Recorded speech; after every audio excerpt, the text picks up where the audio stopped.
In the scorched lands where the sun clings to the bones of the earth and shadows stretch like secrets whispered through time, there lies a place both beautiful and forsaken, New Mexico, a land carved by ancient winds, painted by spirits, and haunted by stories too old to forget. From the red sands of the Chihuahuan desert to the ghost towns left behind by gold rush dreams, this land is more than it seems. It's a theater of the unexplained. Strange lights dance across open skies with no source. Forgotten graves breathe rumors of curses and restless souls.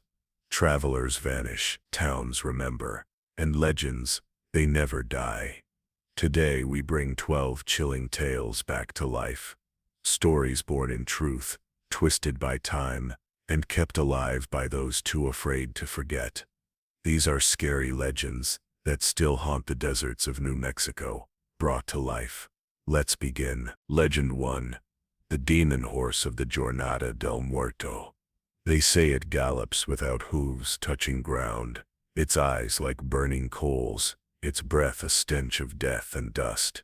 The locals call it El Caballo Diablo, the demon horse of the Jornada del Muerto. The tale begins in the 1600s, along a deadly stretch of trail known as the Jornada del Muerto, the journey of the dead man. Spanish settlers feared the desert crossing, where water was scarce, and hope even more so. It was here in the most unforgiving land that the legend took root. According to the oldest accounts, a soldier abandoned his unit after stealing a sacred relic from a mission near Socorro.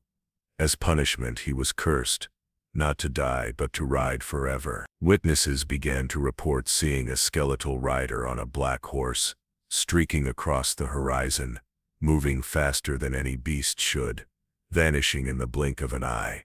Over time, the rider vanished from the legend, but the horse remained. It is described as blacker than a moonless night, with glowing eyes and hooves that spark flames. Ranchers in the 1800s reported losing cattle, finding only trampled earth and scorch marks. In the 1950s, a highway patrol officer swore he saw a horse appear out of nowhere in the middle of the road.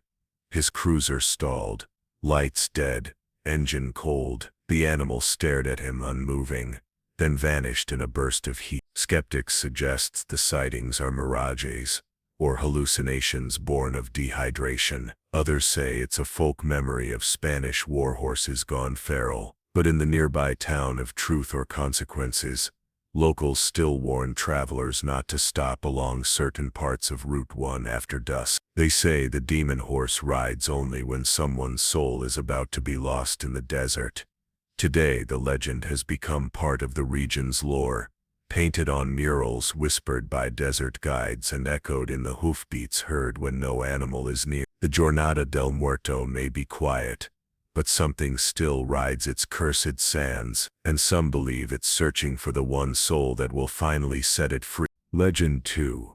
La Mala Hora, the evil hour spirit of the high desert. Do not drive alone on the old roads after midnight.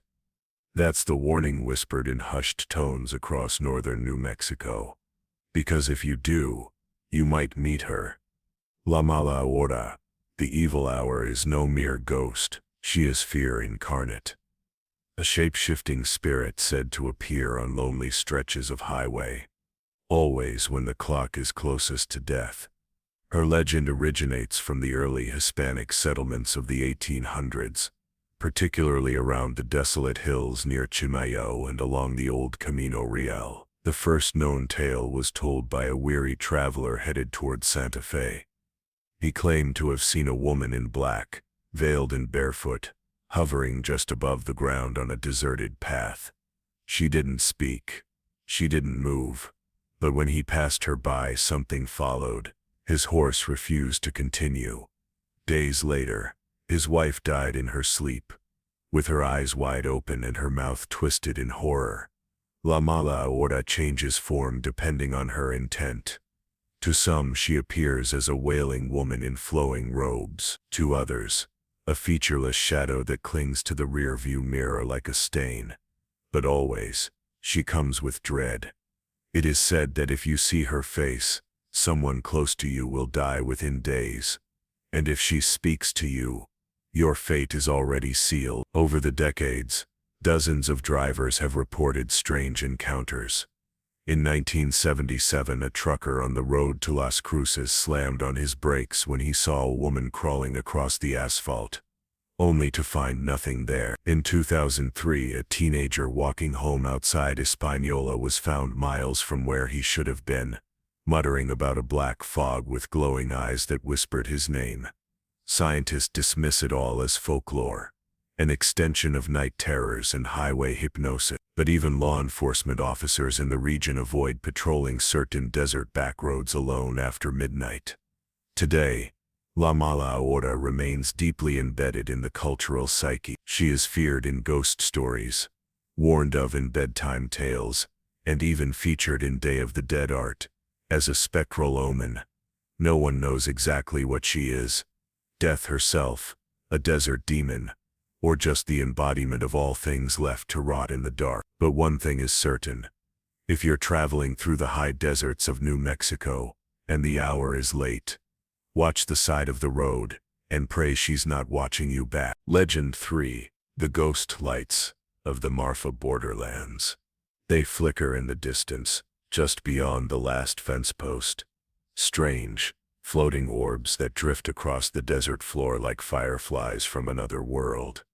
They are known as the Ghost Lights of the Marfa Borderlands, and though the name belongs to a Texas town, the legend bleeds into southern New Mexico, where the Chihuahuan desert stretches like a canvas for the unexplainable. The earliest stories come from the Apache, who spoke of spirit flames dancing over burial grounds and warning of unseen dangers. Spanish colonists recorded similar accounts in the 1800s, believing the lights to be souls caught between worlds, guardians, or perhaps hunters depending on their mood. But it wasn't until the late 19th century, during the expansion of the railroad near the New Mexico-Texas border, that the lights became infamous.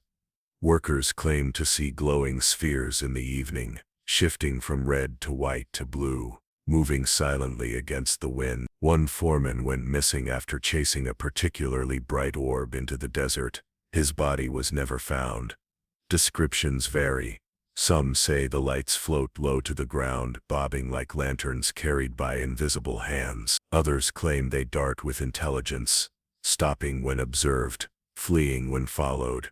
In 1942, an Air Force pilot reported being shadowed by dancing lights during a night flight near Alamogordo. His instruments flickered, then failed entirely. He landed safely, but resigned his commission days later.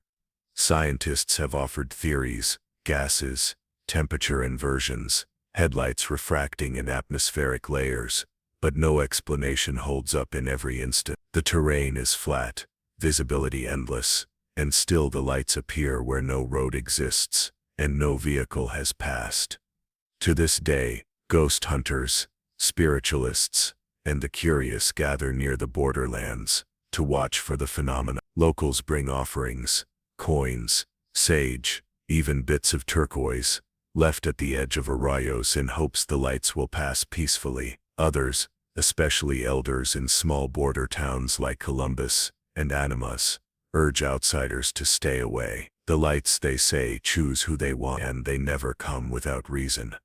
Are they souls lost in migration, guardians of sacred land, or something older and more watchful? Whatever the truth, the ghost lights of the Marfa Borderlands still roam the southern edges of New Mexico, silent, patient, waiting in the dark. Legend 4. The Skinwalkers of the Four Corners. Out in the red dust of the Four Corners, where mazes cast long shadows and the stars hang low enough to whisper to, there's a fear older than any map or fence line. It speaks of creatures that wear the skin of beasts and once walked as men. These are the Skinwalkers, or as the Dene Navajo call them, Ianal shapeshifters who twist sacred medicine into dark sorcery. Their legend is one of the most feared and closely in all of New Mexico, particularly near the tribal lands stretching through Shiprock and Gallup. The story begins with betrayal. A once honorable medicine man, consumed by jealousy or revenge, breaks a sacred oath. In secret, he performs a forbidden rite, offering his humanity in exchange for power, the ability to transform into any animal, most often a wolf, coyote, or crow. But what he gains in shape, he loses in soul.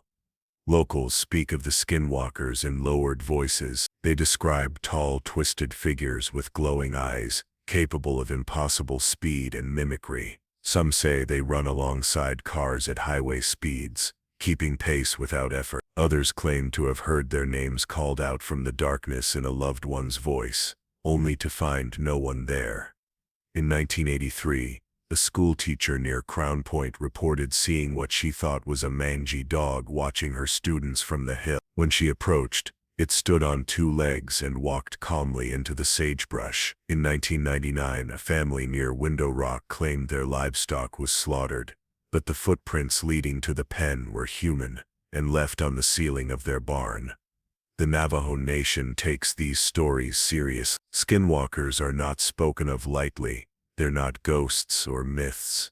They're real threats, embodiments of broken balance, and some believe they still walk among the living, hidden in plain sight. Skeptics argue it's all folklore, a cautionary tale to explain strange disappearances, or a social mechanism to enforce tribal laws. But those who've lived near the Four Corners long enough know better. They keep ashes at their doorways, avoid whistling at night, and never ever answer a call from the dark. Modern culture has picked up the tale. Books, films, podcasts. But for the Dene, the story isn't entertainment. It's a warning, one that echoes on the wind each time the desert falls silent. Because out there, when the stars are watching and the coyote howls sound too human, something might be watching back, wearing a face that used to be yours. Legend 5. The Phantom of Dawson. The coal town that burns no more. The dead don't always rest beneath stone. In the shadow of the Sangre de Cristo Mountains, there once thrived a booming coal town. Dawson, New Mexico. By 1913, it was a place of promise.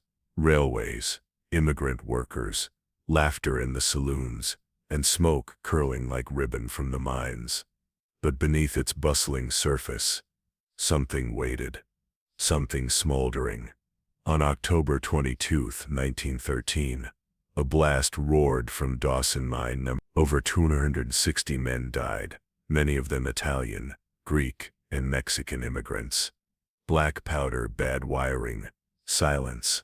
10 years later, another explosion in mine number 1 claimed 120 more lives. And with that, the mines were sealed, the town slowly abandoned, and Dawson was left to the ghosts. Today, nothing remains but a cemetery. Row after row of white iron crosses, each bearing a name, lost to soot and sorrow. But some say the town didn't vanish. It shifted into legend. Visitors to the site have reported hearing the rhythmic clang of hammers echoing from underground. The scent of coal wafts through the air, even when the wind is still. And at dusk, shadows move where no buildings remain. One traveler claimed to see a group of men, soot-streaked and silent, walking up an invisible slope, and then fading into the hillside. In 1993, a documentary crew filming near the cemetery experienced a sudden camera failure. When reviewing their tapes, they found one clip that hadn't been recorded, but the microphone had captured something. A voice, distant, male, speaking in Italian. They had no translator on set. Skeptics say it's memory playing tricks. That grief lingers in places where tragedy clings. But locals in Cimarron and Raton refuse to visit the cemetery after dark. Some believe the dead of Dawson are still working the mine, not realizing they never came home. Once a year, descendants gather to leave flowers, rosaries, and lanterns at the iron gates. But even then, they do not stay long. Dawson is gone, but beneath the soil the echoes of pickaxes and prayers still ring. And on cold nights, some say the mine's breath rises again. Hot, coal-scented and heavy with the weight of lives that never left. Legend 6. The Cursed Bell of San Miguel Chapel.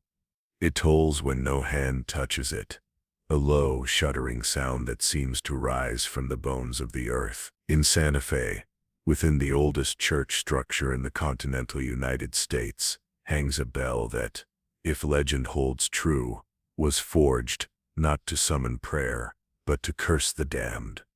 San Miguel Chapel was built around 1610, its adobe walls thick with centuries of blood and faith. During the Pueblo Revolt of 1680, much of Santa Fe was left in ashes, and the original bell cast in Spain and inscribed with a prayer shattered in the fire, or so it was believed. When the Spanish returned years later, the bell was said to have been reforged with the remains of the broken one, and something else.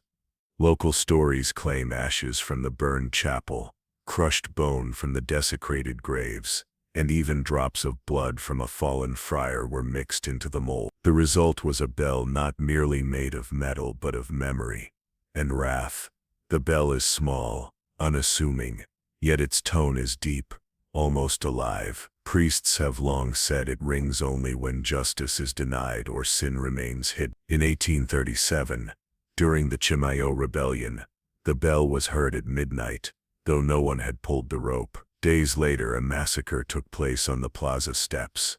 In 1912, after a corrupt politician was acquitted of land theft, the bell rang out during a funeral mass, stopping the sermon cold. Some believe the bell chooses when to speak.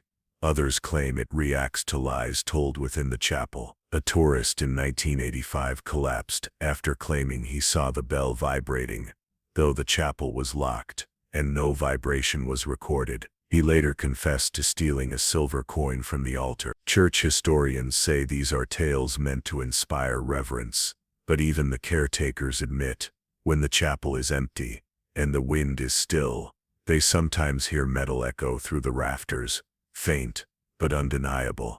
The cursed bell of San Miguel is no longer used for regular mass. It hangs in quiet vigil, watching, waiting. They say if you hear it ring when you're alone, don't run. Don't hide. Pray, not for the dead, but for your Legend 7. The Dead Miners of Lake Valley. Beneath the sun-bleached ruins of Lake Valley, where the wind whistles through empty saloons and rusted rail tracks, echoes a legend born from silver, sweat, and betrayal. Lake Valley was once a boom town, fueled by one of the richest veins of silver ever found in New Mexico. In 1878, the Bridal Chamber Mine was discovered, a pocket of ore so pure it was said to glitter even by starlight. But wealth breeds greed, and greed, they say, feeds the dead. According to town lore, a group of miners uncovered a hidden shaft near the chamber in 1881, a secret they chose to keep. Greedy and unwilling to share their find, they mined by night, smuggling out silver under darkness. One stormy evening, the shaft collapsed. Some say it was an accident, others whisper it was sabotage, a rival crew sealing them in. Either way, the men were never found. The mine was abandoned, but their story was not. Since the collapse, strange things have been reported in Lake Valley. Tourists wandering the ghost town have heard picks clinking below ground. At sunset, flickering lanterns move between the ruined buildings, even though the town has no electricity. In 1962, a geologist surveying the area alone returned shaken, claiming he saw men in miners' gear walking into the collapsed shaft, their eyes black as coal. Locals in nearby Hillsboro say the ghosts of those betrayed miners never left. Trapped by their own greed, they mine still, not for silver, but for release. When you hear metal scraping on stone with no source, it means they're close, and if you find an old silver coin in the dirt, leave it. Some believe those are offerings or warnings. The government declared Lake Valley a historic site in the 1990s, and it's now maintained for visitors. But guides won't stay past dusk. This place remembers, one of them once said, and it makes sure you remember too. Whether cursed by gold or haunted by guilt, Lake Valley sleeps beneath the desert sun. But at night, something stirs below, and the earth still whispers with the voices of men who dug too deep and were never allowed to climb back out. Legend 8. The Witch Tree of Manzano Mountains. Deep in the folds of the Manzano Mountains, where old pines creak like bones and fog slithers low between the branches, there is a tree unlike any other, twisted, blackened, and scorched.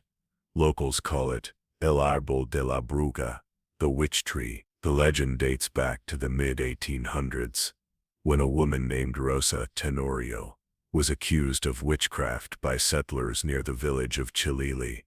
She was known to wander the hills at night, speaking to shadows and planting herbs that no one could name. Children vanished. Cattle were found mutilated, and soon, blame found her. They say she was taken to the highest ridge, bound in iron chains, and hanged from a solitary piñon tree. As she died, she cursed the valley below. Your blood will never settle, and neither will mine. The very next season, lightning struck the tree. It didn't fall.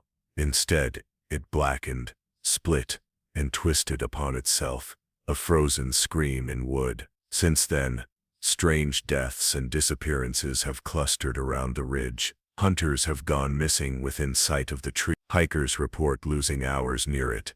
Some claim they were walking in circles, hearing whispers that mimicked their own voices. One particularly chilling account comes from 1974, when a pair of brothers went camping in the Manzano. They returned to their truck at dawn, clothes torn, unable to speak for days. When they did, all they said was, "She was in the tree." Locals still perform protective rituals before venturing near the area. Cornmeal lines are drawn. Ash is carried in pockets. Even the U.S. Forest Service avoids marking the site on official maps. Some rangers have referred to it in logs simply as the burn scar, but none are willing to cut the tree down. Those who tried, they quit or vanished. The witch tree is not a destination. It is a warning, gnarled and ever watching. It stands as a living curse etched into the land, a reminder that not all stories end with justice, and not all spirits rest when the rope is cut. If you ever find yourself deep in the Manzano Range, and the wind grows silent, look for the tree with the charred twist, and whatever you do, don't speak her name aloud. Legend 9. The Haunted Asylum of Las Vegas, New Mexico. Just outside the historic town of Las Vegas, not the one of neon and gamblers, but its older, quieter cousin in New Mexico, stands a decaying monument to forgotten souls. The New Mexico State Hospital, opened in 1889, was once called the Territorial Insane Asylum. Today, most of it lies abandoned, but some say the patients never checked out in its early years. The asylum was a place of shadows, a dumping ground for the unwanted, the misunderstood, and the politically inconvenient. Patients ranged from the truly afflicted to women labeled hysterical for reading too much or grieving too long. Many never saw freedom again, and some, it said, were not alone in their cells. The building itself is a relic of Victorian architecture. Red brick cloaked in ivy, windows barred, paint flaking like sunburnt skin. Locals tell of screams echoing down empty halls, lights flickering in rooms where the bulbs were removed decades ago. One former nurse claimed she heard sobbing behind a locked door. When she opened it, the room was empty, save for a faint handprint smeared across the mirror. In 1952, an orderly vanished during a night shift. His body was never recovered, but his keys were found in the drainage tunnel beneath the hydrotherapy wing, wrapped in wet linens that hadn't been used in years. Since then, no one has gone down there without backup. Attempts to renovate the site have failed. Workers report tools going missing, scaffolding collapsing without cause, and a persistent feeling of being watched. One even quit after seeing a figure in a hospital gown staring from an upper window, in a wing that had been sealed for safety. Skeptics claim the hauntings are stories born of guilt and decay, that the building's past is heavy enough to stir imaginations, but even local police are reluctant to respond to calls near the property after dark. Today, part of the old complex is still in use, a functioning psychiatric hospital, but the older buildings remain off-limits, watched over by rusted fences and the occasional brave soul with a flashlight. Some say the spirits of the asylum aren't malevolent, just trapped, confused, and forgotten. Others believe something darker lives in those halls, something that feeds on madness and memory. And if you ever pass by on a foggy night, don't look too long at the top floor. You might find someone looking back. Legend 10. The Curse of the Santa Fe Courthouse.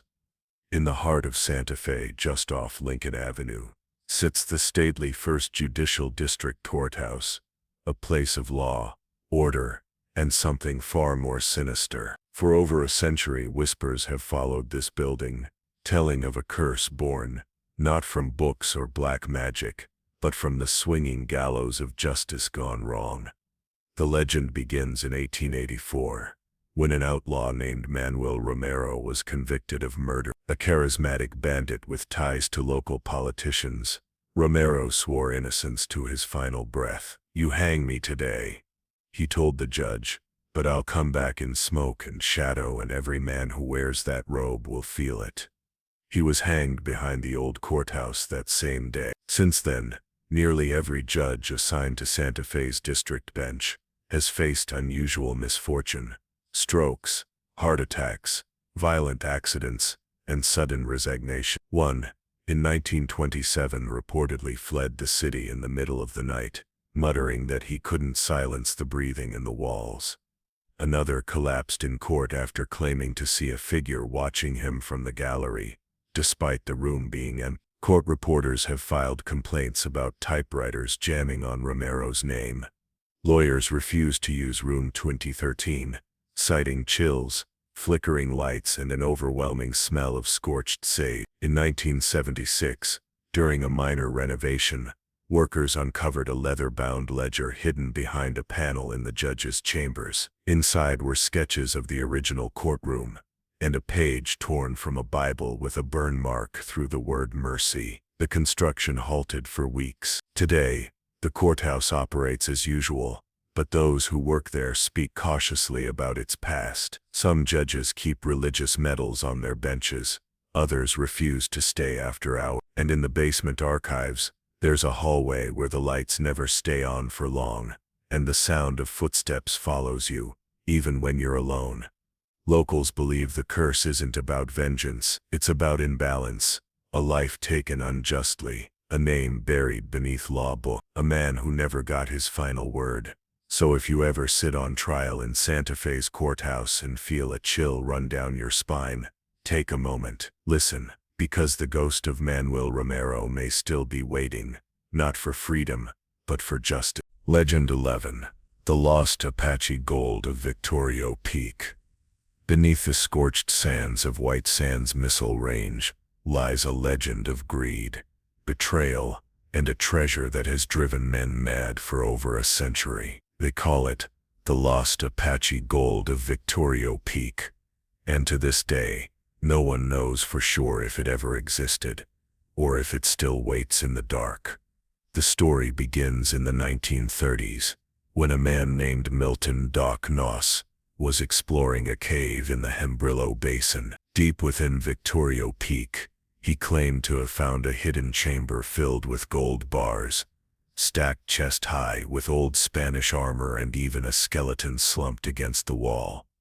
Noss sealed the entrance and kept it secret for a time, but greed doesn't keep well in the desert heat. Noss tried to retrieve the treasure, then lost the tunnel in a collapse. He was later killed by a business partner in a dispute over access. Since then, hundreds have searched for the treasure. Few have come back with anything but dust. Some say the gold was plunder taken by the Apache during raids, hidden away after the brutal Victorio campaigns of the 1800s. Others believe it dates back to Spanish explorers who vanished into the mountains, never to return. And a few, very few, whisper that the cave is guarded, not by men, but by something far older, In the 1960s, the U.S. military took control of the area, citing national security. But rumors swirled, secret excavations, black helicopters and crates airlifted out under moonlight. The government denied any treasure existed, yet refused access to anyone but select investigators. Modern-day treasure hunters still try to slip into the restricted zone. Some get arrested, others simply vanish. One former ranger claimed he saw a man walking out of the hills at dawn, dazed and barefoot, whispering about gold and ghosts. He couldn't explain how he got past the fence. Locals in nearby towns like Truth or Consequences still talk about Doc Noss's widow, Ova, who spent her life trying to reclaim the site. She believed her husband died for something real, something buried. Victorio Peak stands silent under the desert sun, watched over by white sands and razor wire. But on certain nights, when the wind rises and the moon is thin, some say you can hear the clink of coins beneath your feet and the sound of footsteps that never touch the ground. Legend 12. The Crying Woman of the Rio Grande. They say her wail can curdle milk, silence coyotes, and stop your heart cold. Along the muddy banks of the Rio Grande, especially near Mesilla and Albuquerque, a figure cloaked in mourning drifts between the reeds. Her name is never spoken casually, for to do so might summon her. She is La Llorona, the weeping woman, a spirit of tragedy, rage and regret, known throughout the Southwest. But in New Mexico her legend cuts deeper. Because here they say she was real. The tale goes that long ago, during the days of Spanish colonization, a beautiful woman named Maria lived in a village near the river. She fell in love with a nobleman, a man who promised her everything, then left her for another. In her grief and fury, Maria did the unthinkable. She drowned her own children in the Rio Grande, and when the horror of what she'd done broke through her rage, she drowned herself too. But death, they say, did not forgive her. Since then, she has walked the riverbanks, soaked and skeletal, her long black hair matted over a face twisted by sorrow. She is always heard before she is seen, a long piercing cry, "Ay, mis hijos, oh my children." Sometimes it's a whisper, other times it's a scream that echoes across the canyons. Over the centuries, countless sightings have been reported. In 1903, a rancher near Socorro claimed his dogs refused to approach the water. Later that night, he heard footsteps sloshing through the irrigation ditch, followed by sobs. No one was there. In 1988, a police officer near Española picked up a woman in white from the roadside. When he looked away and back again, the passenger seat was empty, but soaking wet. Skeptics call it a cautionary tale to keep children from wandering too close to the water. But locals know better. During floods, when the Rio Grande swells and consumes the land, the cries grow louder, and every few years, someone vanishes near the river, and their family swears they heard crying the night before. In modern culture, La Llorona is everywhere. In films, books, murals. But in New Mexico, she's not a story. She's a neighbor, one you avoid, one you fear.